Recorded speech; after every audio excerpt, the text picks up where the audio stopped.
Jesus. 2023 Ford Mustang GT Premium, the official car of midlife crises and insecure masculinity.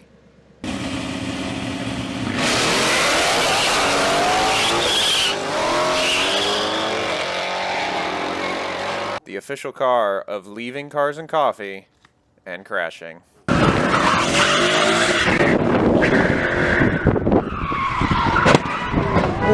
Does it make the loud vroom vroom noise that'll make a 72-year-old man say, "Wow, that puts hair on your chest"?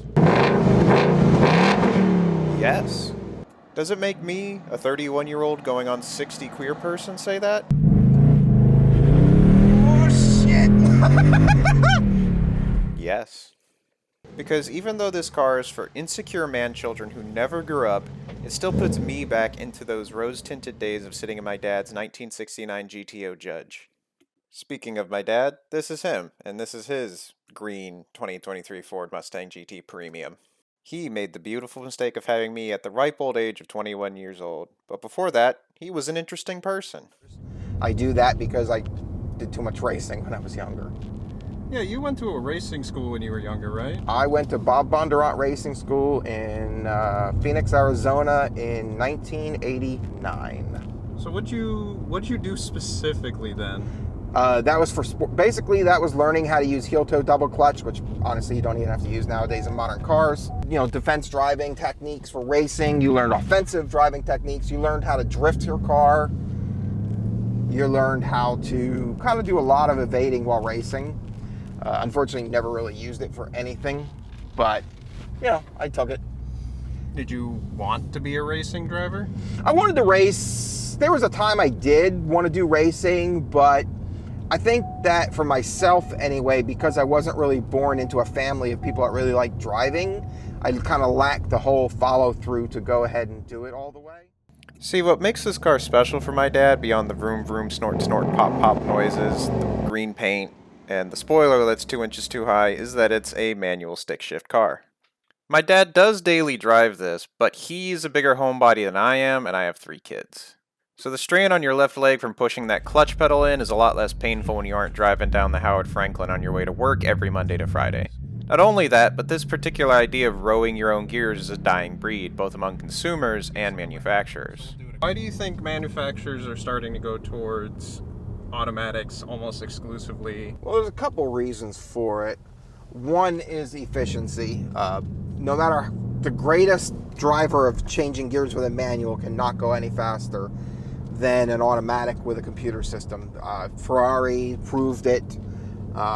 General Motors has really proved it. It's just the fact of the matter is that, and Ford too for that matter, that automatics will shift and will be ultimately faster. It used to be that you owned a manual to save gas, because a manual you can adjust your gears and you saved a little bit of affordability on gasoline.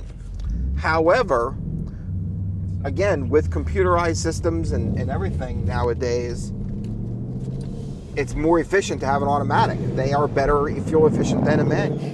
Something I find interesting is that even non-car people know that the letters GT on the back of this car mean something beyond paying extra money for fancy text. Because even though it is just 2 letters, those 2 letters have meaning. I mean, just look at this spec sheet. This PDF is 6 pages long of just information about 2023 Mustangs. Car people by and large are massive nerds. Much like Dungeons & Dragons, cars are a numbers and features game. But just like D&D, the numbers and features are the supplement for something that impacts you emotionally. It's cool that this car has 450 horsepower coming out of a 5-liter engine, but that is secondary to how it makes you feel. Do you think sports cars, race cars, the kind of performance vehicle that has been around for the last 50 or so years, is that the epitome of, like, romanticizing cars? Or is any car able to be romanticized? I don't think you can romanticize a Yugo. Or, to be honest with you can't romanticize a Volkswagen Bug, because that's impossible. Because it's an awful little car. But I think there are a lot of vehicles. You can definitely romanticize race cars. I mean, Hollywood's done it, and even movies in Britain and in Japan and things of that nature have done it. However, but you could say the same thing about bigger cars or lowriders.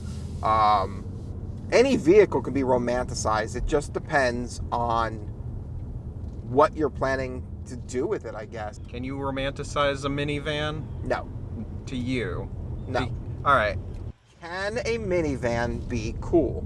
No. But does coolness inherently mean romanticized? That's the other question. For me, well, if it's not cool, it can't be romanticized. that's the difference between you and me.